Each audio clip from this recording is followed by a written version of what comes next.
Hi Leo, welcome to your reading. I hope you're doing well. Anything that you would like to know about me, my services, my social media, how to get in contact with me as a tarot reader is all going to be listed down below, as well as the link to the extended version of this reading, which is going to be located over on Patreon. It's only $5 a month to join our membership, and it's no contract involved. So if you want to do the $5 this month and then next month you want the $5 to go to something else, you're more than welcome to do that. So let's go ahead and get started. We're going to keep these readings more short and concise. In this reading, the YouTube version, I'm going to pull from the tarot. Really, I've only been getting out maybe one, tops 2 cards so far because I'm more of an intuitive reader than anything. But we're going to see how this goes. But yeah, I'm just going to stick to the tarot, but we'll see how many cards we end up drawing. In the extended version, I go over the Hero's Journey deck, the Archangel deck, the Animal Spirit deck, and then my Buddha Wisdom cards. So it's definitely a more in-depth reading over in the extended. But hopefully you'll get something from this YouTube version as well, as I feel like I always do at least. So that's always a win, regardless. All right, let's see what the tarot has for you.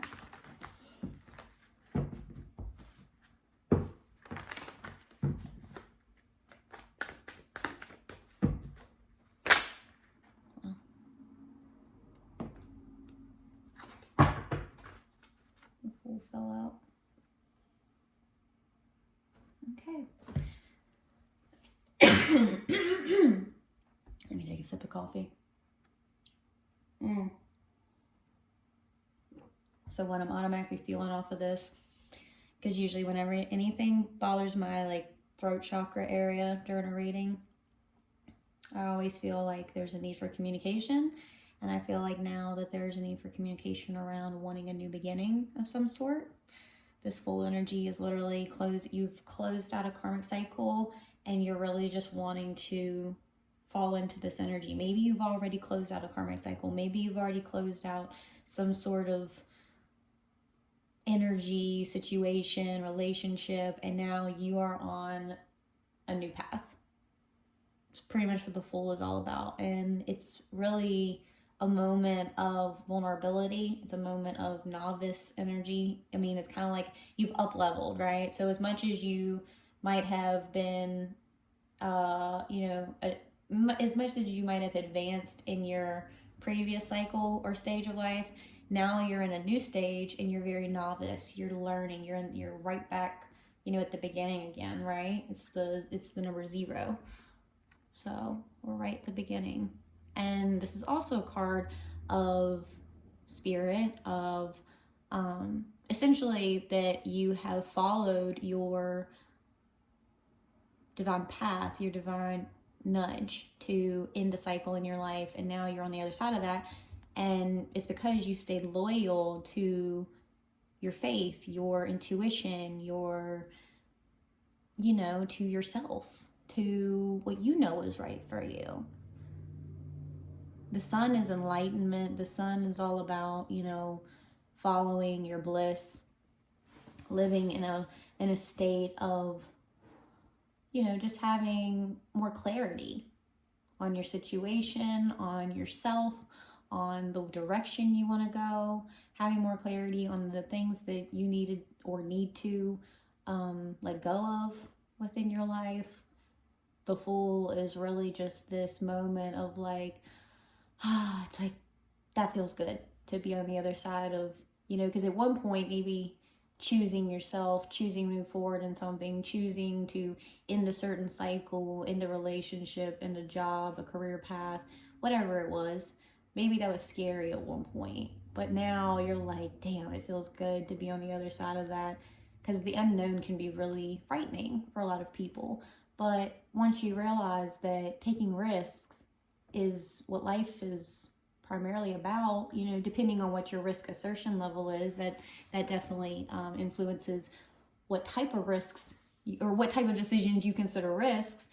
But it's all about, taking a chance on yourself, the unknown, leaning in on faith, on spirit, because spirit is always guiding you through people, conversations, nature, traffic, I mean, everything. You are being divinely guided. It is all being orchestrated in some way based off of your energy that's kind of communicating and co-creating with spirit, you know, and spirit's always trying to align you with your highest good, your best version of yourself. It's ourselves that get in the way of truly achieving this.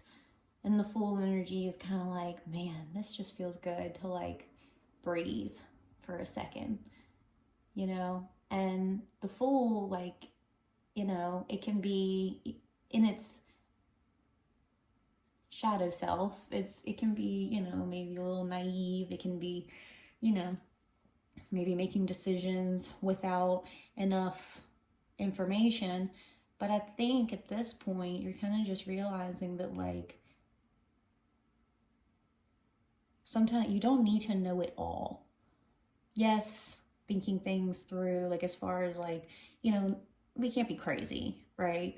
But also having this level of, like, not becoming like a gambler of any sorts, but just willing to, you know, make life a little fun, make life a little different, shift things, really follow, like, wherever you're being divinely led, wherever path you think is going to most make you happy. And that's the full energy. It's really just following. It's, you know, it's kind of like after a long winter and you finally feel the sun. You walk outside and it's like that first beautiful day that you've had in about, you know, a few weeks. And it's like, oh my gosh. And I remember the other day, I just walked out on my back porch and it was so nice outside. It was just like so warm. And I just sat and I just closed my eyes and I raised my chin a little bit and I just let the sun just like bask over me.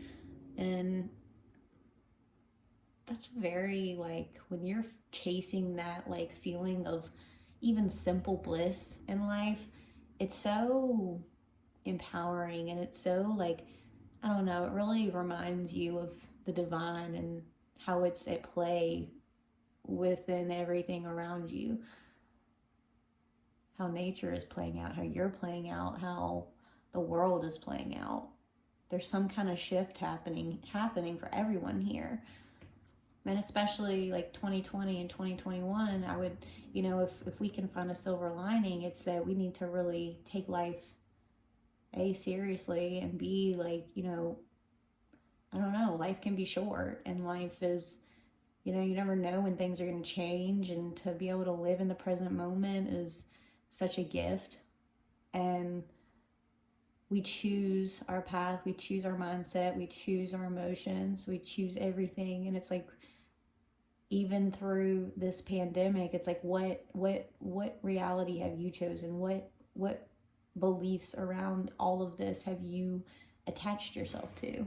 And in what way did that limit you or empower you?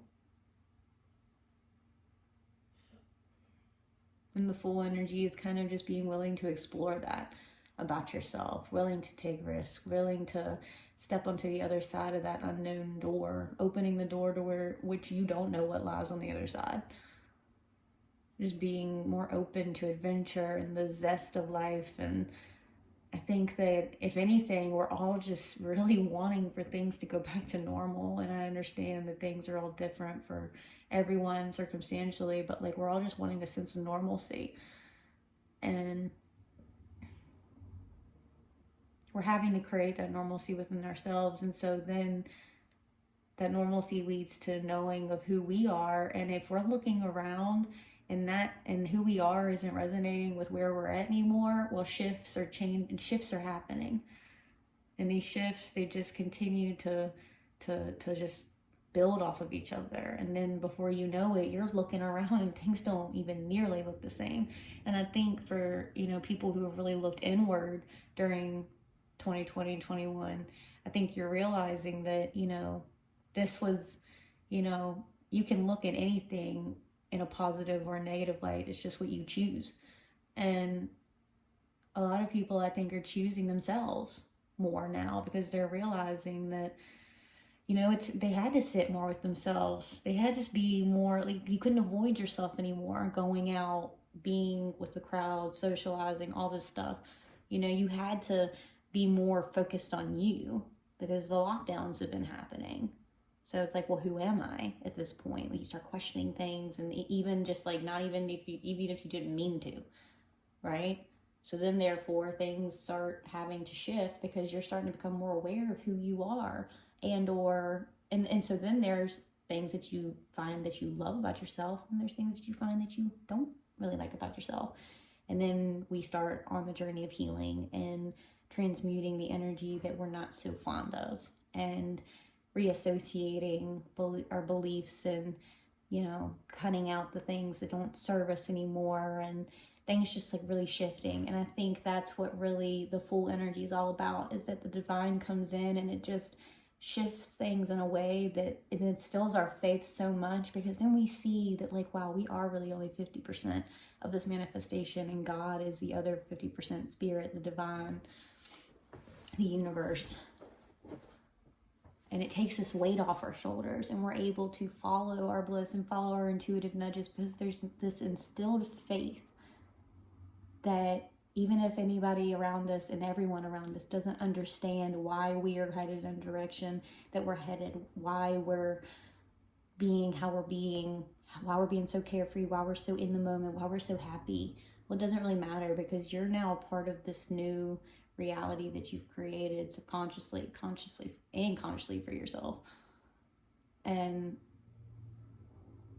you're staying loyal to that unconditional, unwavering faith that when you're aligned with God, when you're aligned with spirit, the divine, your higher perspective, your higher knowing, when you have a balanced sense of reality and perspective, just mind, body, and soul, like that holy, that Holy Trinity type stuff, I'm not religious by any means, but I do take, there's a depth to these ideologies, and you can take so much from everything if we just let our ego sidestep itself, and we can look at things from a deeper, maybe even more eccentric perspective. And this is what the Fool is all about. I mean, look at his fucking clothing. He don't give a shit. Like, look at that. Like, it's like lavish and eccentric, and it's just like, ha-da-da, live my life the way I want, and I'm following my path and no one else's, And that's really what life is all about. And that's what I think these past couple years that, 2021, I feel like is just, we're already almost in March. So it's just flying. But on the other side of, like, we just have so much, we have a different reality that we've had to experience and work through, adapt to all this stuff, and in maybe how frustrating it's been and confusing, it's also been an empowering experience if you'd allowed it to be. Because we always have to be resourceful with every opportunity that we're given. And who's to say this wasn't an opportunity for you to spend more time with you and to start loving you and honoring you, so that you could stop karmic cycles within your experience in the karmic cycle, so that you could step into a new cycle, which is the Fool. This is beautiful. I love this. All right, Leo. Well, this is where we're going to end this reading. We're going to dive more into the tarot and all the other decks I mentioned before and the extended. The link is down below. If this is where we part ways, I love you. And if we're going to go over to Patreon, if you're going to join us, I'm super excited, and I will see you over there. Bye, Leo.